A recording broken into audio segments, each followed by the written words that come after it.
Si je devais partir sur une île déserte avec 4 suppléments, lesquels je choisirais? Nicolas Hott, préparateur physique, nutritionniste. Aujourd'hui, on va parler de la supplémentation. Alors le premier supplément, peut-être le plus important et peut-être celui le plus vendu au monde, la whey protéine, c'est un des suppléments qui non seulement fonctionne le mieux, mais qui aussi est le plus accessible. La whey protéine, c'est quoi? Une protéine de lait. C'est une protéine qui est extrêmement qualitative, c'est-à-dire qu'elle est très bien digérée et son profil en acides aminés correspond exactement aux acides aminés dont on a besoin. Alors pourquoi prendre de la supplémentation en whey protéine? Tout simplement parce que dans une journée, pour un sportif, on recommande entre 1,5 et 2 grammes de protéines par kilogramme de poids de corps. Donc si je prends quelqu'un qui fait 80 kg, il va avoir besoin de 160 grammes de protéines dans la journée. Chez certaines personnes, s'alimenter de façon à avoir 160 grammes de protéines dans la journée va être très simple. Pour d'autres personnes, ça va être plus compliqué. Quand c'est plus compliqué, la supplémentation en protéines peut simplifier cette chose-là. Elle peut le simplifier en termes de praticité, c'est quelque chose que je peux avoir sur moi, n'importe où. Elle peut simplifier aussi en termes de coût, parce que ça peut être moins coûteux d'acheter de la whey protéine que d'acheter de la protéine au sein d'une viande, par exemple, ou au sein d'un aliment complet. Quel est l'avantage de la whey protéine? Elle a une vitesse de digestion qui est extrêmement rapide. Quel est son inconvénient? Eh bien, tous les petits minéraux, les nutriments, les vitamines qu'on va avoir lorsqu'on mange la protéine dans son élément naturel, par exemple au sein d'un blanc de poulet, on ne les aura pas forcément avec la protéine en poudre. Alors la plupart du temps, on le sait, pour la création de tissus musculaires, ce qu'on appelle l'hypertrophie, la protéine est essentielle, puisque le muscle est constitué d'acides aminés, et les acides aminés sont contenus dans les protéines. Ce qu'on sait moins, c'est que pour la récupération, la cicatrisation, le développement hormonal, les protéines sont aussi importantes. Si vous avez moins de protéines que ce dont vous avez besoin, au fur et à mesure du temps, certains tissus, les tendons, les ligaments, peuvent se dégrader et ne pas être réparés totalement. Et c'est quelque chose que vous n'allez pas sentir à court terme, mais plutôt à long terme. Le deuxième supplément que je recommande fortement pour ceux qui souhaitent se supplémenter, c'est la créatine. Pendant longtemps, on a donné ce mythe en France que la créatine était un produit dopant, alors qu'en réalité, ça n'a jamais été un produit dopant. Alors, quel est le mode de fonctionnement de la créatine? La filière énergétique la plus rapide pour fournir de l'énergie dans l'organisme, pour resynthétiser l'ATP, utilise la phosphocréatine. Ces réserves de créatine que vous avez dans le muscle peuvent être augmentées grâce à la prise de compléments de créatine. On trouve de la créatine dans la viande rouge, mais vous pouvez aussi vous complémenter, vous supplémenter en créatine. Quand vous vous supplémentez en créatine, vous augmentez vos réserves de créatine phosphate.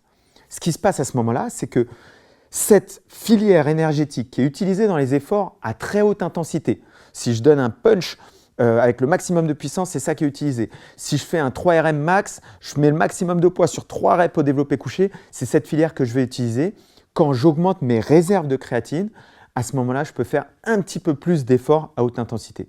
Le mode de fonctionnement est très simple. Si je peux faire un petit peu plus d'efforts à haute intensité et que je peux le faire entraînement après entraînement, semaine après semaine, mois après mois, au fur et à mesure du temps, j'ajoute de la masse musculaire à mon corps, j'ajoute du travail à haute intensité, donc du développement du système nerveux central aussi, et donc au fur et à mesure du temps, j'augmente ma force maximale, j'augmente ma puissance, et on a même noté des effets sur le développement de la puissance endurance.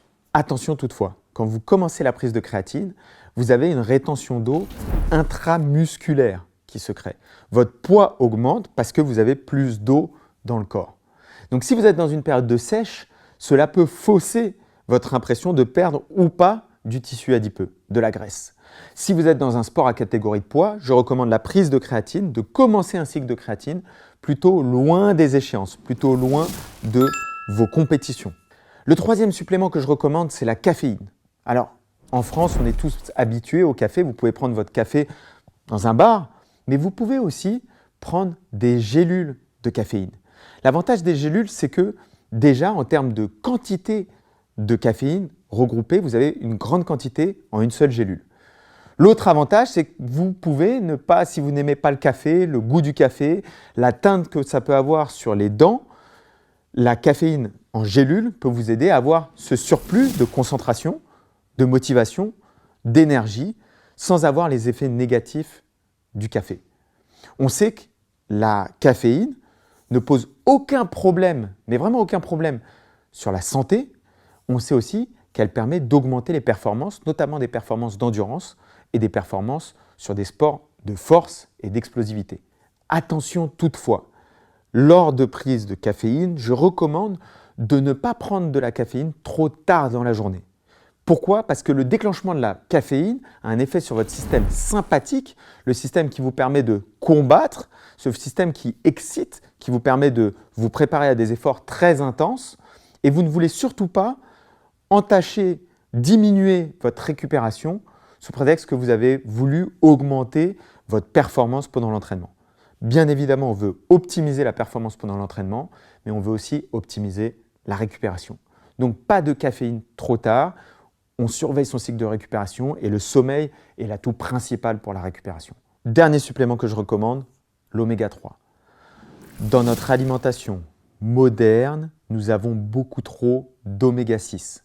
Or, ce ratio oméga 6, oméga 3 doit être plus proche de 4 sur 1 que ce qu'il est dans l'alimentation moderne qui est très favorable à l'oméga 6. On peut facilement remédier à ça en mangeant des poissons gras, comme le saumon. On peut aussi remédier à ça en se supplémentant en oméga 3. Pendant longtemps, on a pensé que l'oméga 3 pouvait avoir des effets bénéfiques sur le système cardiovasculaire. Les dernières études remettent un petit peu en cause cet aspect bénéfique. Par contre, on maintient l'intérêt de l'oméga 3 pour protéger les articulations, pour lutter contre la dépression et pour lutter contre des inflammations qui sont même parfois douloureuses. En conclusion, je recommande, pour tous ceux qui en ont besoin, rien n'est nécessaire, pour tous ceux qui en ont besoin, je recommande la whey protéine, la créatine, l'oméga 3 et la caféine. Ce sont des outils à utiliser au bon moment pour les bonnes personnes. N'hésitez pas à nous dire en commentaire quelle est la supplémentation que vous utilisez. Nicolas Hott, préparateur physique et nutritionniste au sein de SmartFight. Retrouvez-moi très bientôt pour d'autres rubriques chez MyProtein.